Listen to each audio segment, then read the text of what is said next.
If manifestation has ever felt random or left you wondering what you're missing, you're in the right place. Welcome to Beyond the Vision Board, where we stop treating manifestation like a trend and start treating it like a system. This podcast cuts through the fluff and focuses on what actually creates change. I'm your host, Heather Robinson. Ready? Let's dive in. When I was trying to come up with a name for my podcast, I was thinking about a conversation I had with a friend back at a conference in Phoenix in December. And I remember her asking me what I thought about vision boards.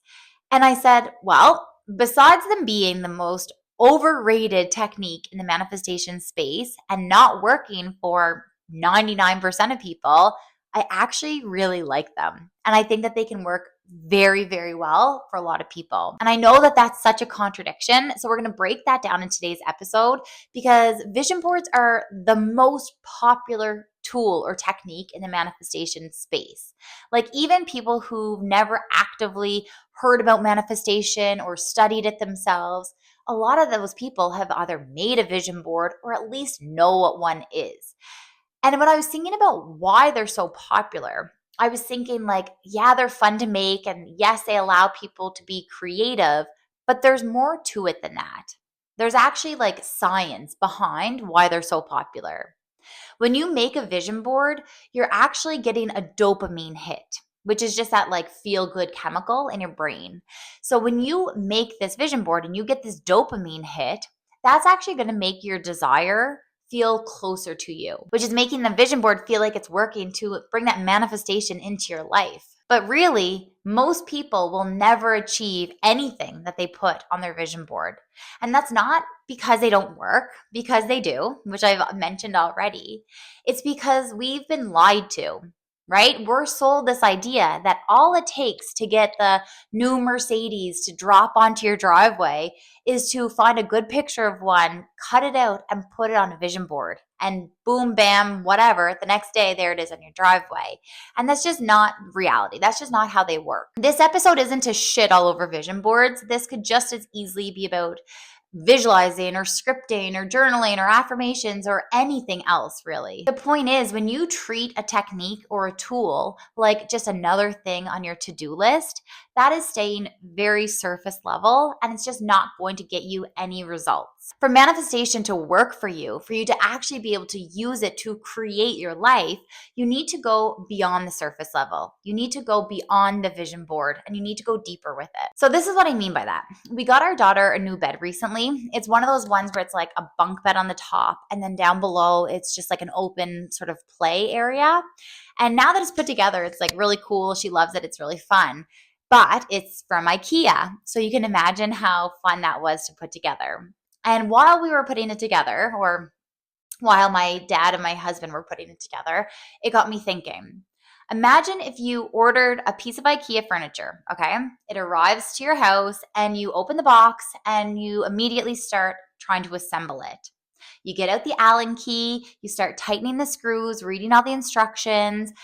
And as you're going through it, as you're going through the process and you're tightening everything up and doing all the things, it's just not coming together as it should. Okay, like the doors aren't closing properly or things are just like crooked or not straight or whatever, but it's just like not working as it should. So what do? You try harder, right? You go over the instructions again, you get out the Allen key, you tighten everything up again, but something is still off. The shelf is still wobbly, the doors still aren't closing properly because the problem isn't effort. The problem is that one of those pieces that you put in initially is flipped the wrong way. So no matter how much you tighten those screws, it's never going to be aligned properly, right? It's always going to have that slight crookedness to it. And that's what happens with manifestation techniques too. You're doing the affirmations or you're making the vision boards or you're showing up. But if the underlying beliefs or the underlying identity are pointed in the wrong direction, it's not going to hold. Or actually, it might hold, but it'll be like pointing in the wrong direction, meaning you'll be getting the opposite results than you're hoping to get. If you think of it like techniques are tools, they're great. They're super helpful, but tools don't build the house. Tools don't build the new bed.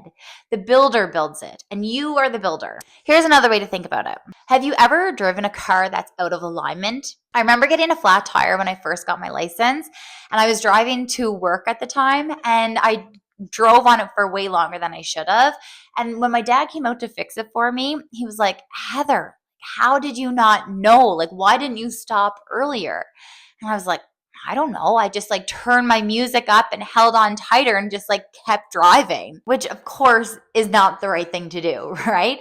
If your car gets out of alignment, you press on the gas, you hold onto the steering wheel, and you actively drive, but the whole time it's pulling you one way. So what do? You hold on tighter, you're constantly pulling the car the opposite direction to try to balance it out, and you get exhausted just trying to stay in your lane. And that's what manifestation feels like when your beliefs and your identity aren't in alignment with the techniques that you're doing. You're taking action, but you're fighting against yourself the entire time. More gas doesn't fix a flat tire, just like more techniques or more vision boards don't fix a misaligned identity. And when I'm talking about identity, I just mean what you're unconsciously expecting to happen, like what your default is when things become stressful. When your thoughts and your beliefs aren't aligned or aren't matched up to the goals that you want, you're constantly going to be doing techniques and trying things and forcing things without ever actually getting what you want. It's like forcing the car to go one way when it's constantly pulling you back in the other direction. Depending on what your goals are, misalignment can show up in different ways. So it could show up like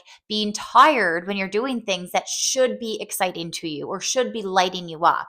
Or it might be things like you get these great opportunities and then you're finding yourself self-sabotaging. Or even you have these great goals that you're really excited about and then you find yourself ghosting your own goals. And this is why I harp on so much about my triangle method when people are wanting to manifest. So if you think of a triangle having three sides, right? So one of the sides is awareness, the second side is alignment, and the third side is actions.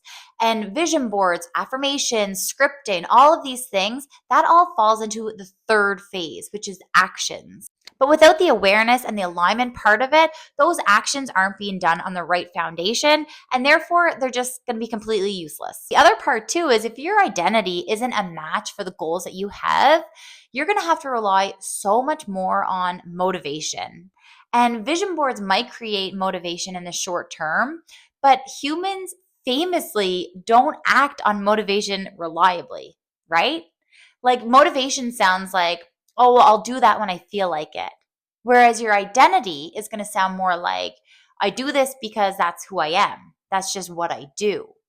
It's like somebody who smokes versus somebody who doesn't. If there's somebody who consistently has smoked for years and they decide that they don't want to smoke anymore, they might use motivation to try to quit, right? I'm going to try not to have a cigarette today. Whereas somebody like me, for example, like I've never smoked. That's not who I am. So the thought of smoking today doesn't even cross my mind. Like I don't have to wake up and think, oh, I'm going to try not to have a cigarette today. It's just not who I am. And when you're trying to create a real change in your life, you have to make that change at the identity level. Because if you're trying to make it by relying on motivation alone, it's going to be really hard to actually achieve that in your life. I think everyone has probably had an intention to make a positive change sometime and just not followed through with it, right? Like maybe it's just me, but I've definitely had the intention of not eating shitty snacks and going to bed earlier and not scrolling on my phone so much. But I still find myself grabbing the chips after the kids go to bed and scrolling on my phone and staying up too late and not going for those extra runs. And I wish the motivation was enough to make those changes. But until we make the change at an identity level, it's just not going to be lasting. So, all this to say, if you've ever felt like manifestation works for other people and not for you, this is why. It's not that you've been doing it wrong. It's just that you've been trying to do techniques without going to the identity level first. For every episode, it's really important for me to give you something really clear that you can take away, that you can either apply in your life right away or think about or just implement in some way. So if you take nothing else from this episode, let it be this. Action without alignment creates effort. Action with alignment creates results. So where in your life have you been forcing an outcome without maybe first getting fully in alignment with it? If you want more structure around becoming aware of your blind spots with your thoughts and your beliefs, and then getting into alignment with your goals, and then finally help with figuring out the best tools for you to use to get your manifestations fast into your life, make sure you get onto the priority list for my upcoming program. It's going to be a beta round. I'm only going to be working with 10 people initially, and it's going to be priced lower than it will ever be priced again once it goes live to the public. So the details will all be in the show notes. And thanks for joining me today. Until next time, bye for now.